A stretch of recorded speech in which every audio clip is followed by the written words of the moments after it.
Welcome to the Core Women Podcast, the place for women entrepreneurs, authors, and self-starters looking to build community and gain valuable insights through expert interviews with women at the top of their game. Join your host, podcaster, producer, expert coach, entrepreneur, and author, Dr. Summer Watson, as she aims to inspire and empower you through these candid conversations. Lean in and embrace the journey.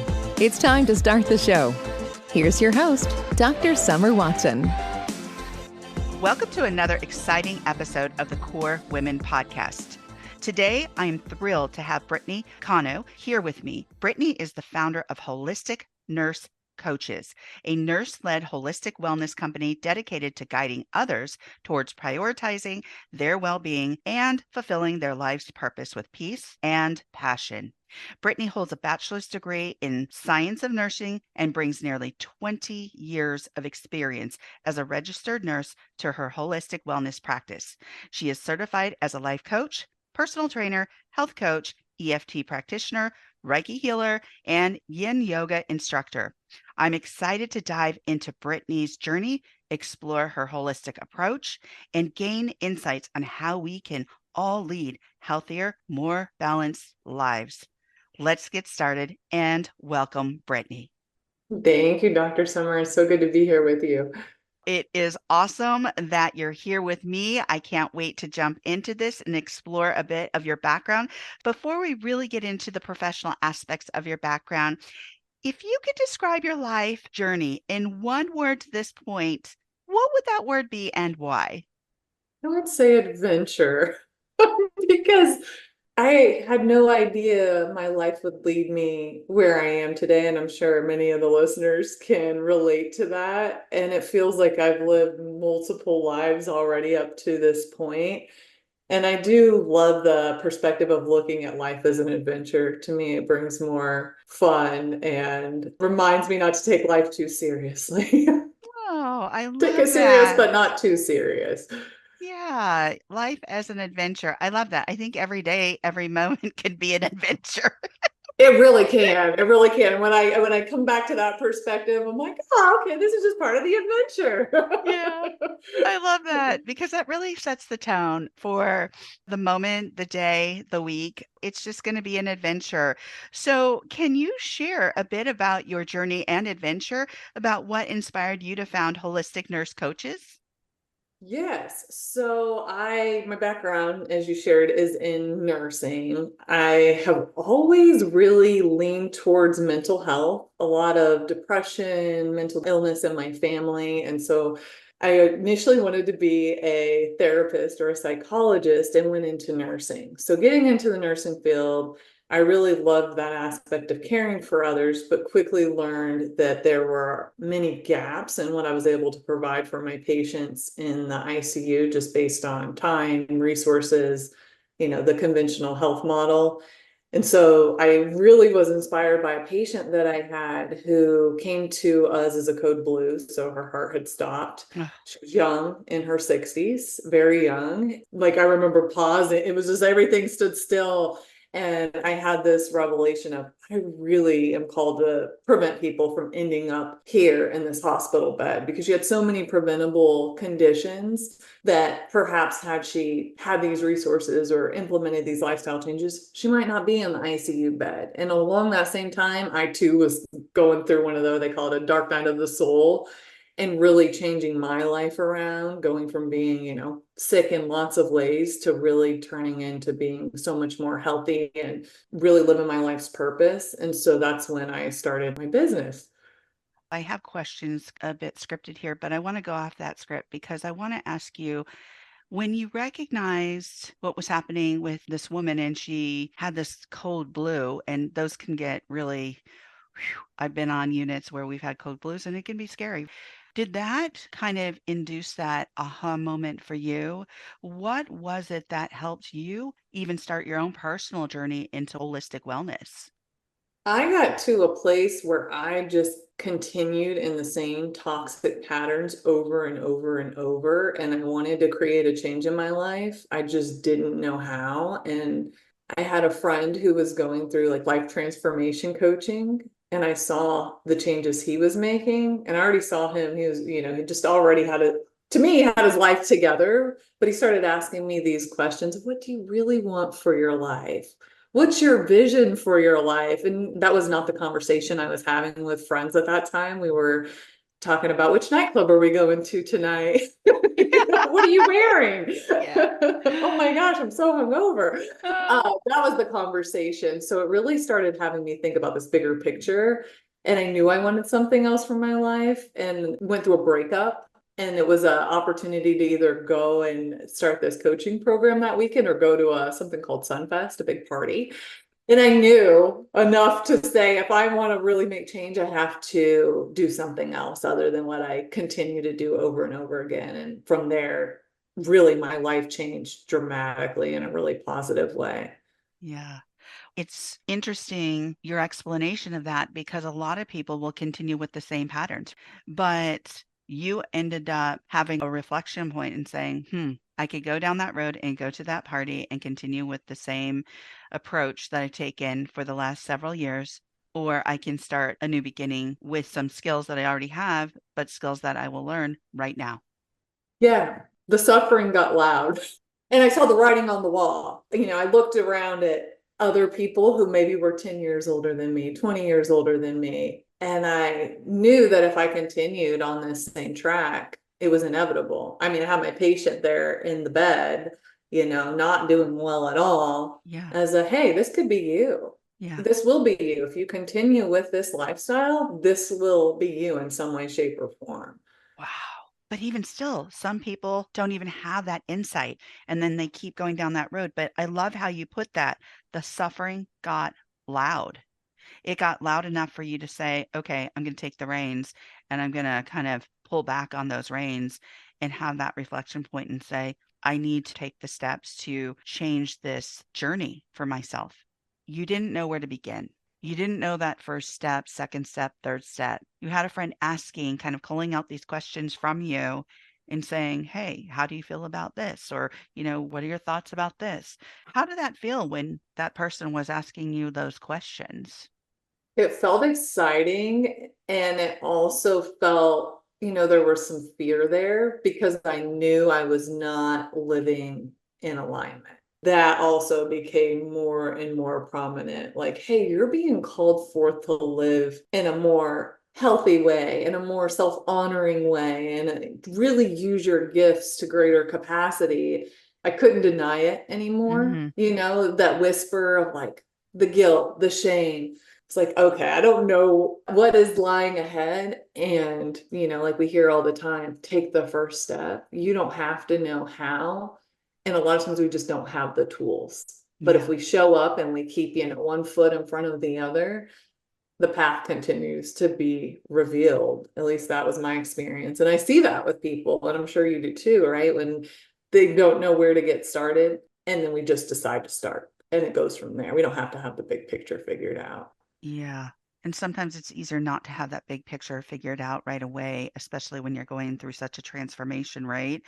And we know as clinicians or practitioners or whatever you want to call us, that when we see somebody just show up, that's a big deal. It's a huge That's deal. a huge deal. In the medical field, we're not looking for thank yous. We're not looking, that's not what we're there for. We're looking at like, how can we help our community? At least that's, and I don't want to speak for everybody, but that was my intention. That was my mission and vision for myself as I got into the mental health field, into the medical field is how am I going to help the bigger context of our community because we're impacted by emotions all the time and how we deal with those emotions. But we know that when those people are showing up, that is the thank you. That is a big step. You have people showing up, you work with people. How are you integrating your nursing background with the modalities that you use to really create holistic wellness practices? I am really grateful that alongside the holistic wellness coaching that I have the nursing background because so many people are dealing with some kind of health issue. And I do find that it's really supportive to just have the knowledge, right? Have the understanding of how the human body works. And in nursing school, we briefly went over the holistic model. And so now to be able to really operate and live and teach and support people from that holistic model. So looking at what's going on in the mind, emotions, like you mentioned, how are Mhm. your relationships, what's going on in your environment, your work, your spiritual practices, and just how integrated all of those parts are, and we can't isolate them. And when we do take into consideration all these different aspects, it's just so beautiful what happens, right? I feel like it's, that parts work of allowing all parts of us to show up how they are and giving them all a voice, and also taking them into consideration, and then optimizing all of the areas of our life. Yeah, I absolutely love that. And I can completely align with that because as I was studying psychology, we study all these theories. We try and learn how to apply those theories, but it's best for us to take a theory and learn how to apply each of those theories, but not all of them. Yet there was in those theories, some were very specific, some were more holistic, and you can even see it during the evolution of psychology. So when you go back and look at Freud, he was interested in the subconscious and he was looking into the psychosexual. And there was somebody by the name of Alfred Adler who deviated from Freud because he said, humans are not made up of one factor. There are multiple factors, which really creates a more holistic perspective, a version of human functioning. That's the area that I went into because I really liked the holistic ideology. Not just ideology, but the practice of it. And so here you are, you're doing the same thing, but bringing your expertise in because you know that when you sit down and you do an intake or an assessment or you talk with a person to get their lived experience, they're going to start mentioning things about their health, about their mental status, about their social engagements, about the people that are in their sphere. It's not one thing. Their It's not, spirituality, it's many things. it's so many things. So that's why I love that your background can actually support these people from both a holistic perspective, but from also a medical perspective because you have that insight, you have that expertise. So, can you explain the role of lifestyle medicine, movement, and mindfulness in holistic wellness? So I consider lifestyle medicine, it's such a broad term. We're looking at nutrition under that, breathing, our breath is a form of medicine, relationships, the things we're consuming, the media we're putting in, the books, the conversations. With movement, are we moving regularly? We all know we need to be exercising. Are we moving? I also overlap breath in that because breath has that ability to access the unconscious, right? When we get into these holotropic style of breath works, it's really, getting underneath, getting to the root cause really of what's underneath the surface, what's going on. And then with the mindfulness, to me, that's been so important because we need that awareness. Mindfulness really isn't just being aware, it's how we're being aware. So being aware of whatever our life experience is, moment to moment, from that place of non-judgment. Because again, our thoughts, our emotions carry vibration, carry influence. So if we're constantly in judgment, constantly, in a fear response, in hate or angst, it has an effect on everything. So it's a practice of becoming aware, being with ourselves, being with life from that place of loving kindness, from that place of compassionate awareness and curiosity. So curiosity is so huge because we need to ask those powerful questions. And the more we ask the questions, the more we start to get an understanding of, okay, this is where this pattern comes from. This is what's going on here. And it's through that curiosity, through that mindfulness, that we can create a healthier, happier, more harmonic version of ourselves. Yeah. I also appreciate what you said, Brittany, about asking questions. And I think that we've been conditioned, especially by the medical model that's in place today, of here's the professional, you're the patient, just trust us. But it really is important before you go in to see a practitioner of any sort, a holistic practitioner, westernized medicine practitioner, you get your questions down And then you ask more questions while you're there. Write them down and Write ask them more down. questions. Advocate. That is a big piece of the Right. work that I do with clients, is advocating for yourself. It's so important. And we're not taught to do that. And we're taught to just take the information. I have a family member right now, just had surgery, and on the pelvic floor, the doctor said, you don't need pelvic floor PT. I'm like, I 100% disagree with that. Like, you had a 5.5 hour surgery on your pelvic floor. There would be no reason why you wouldn't need pelvic floor PT, in my opinion.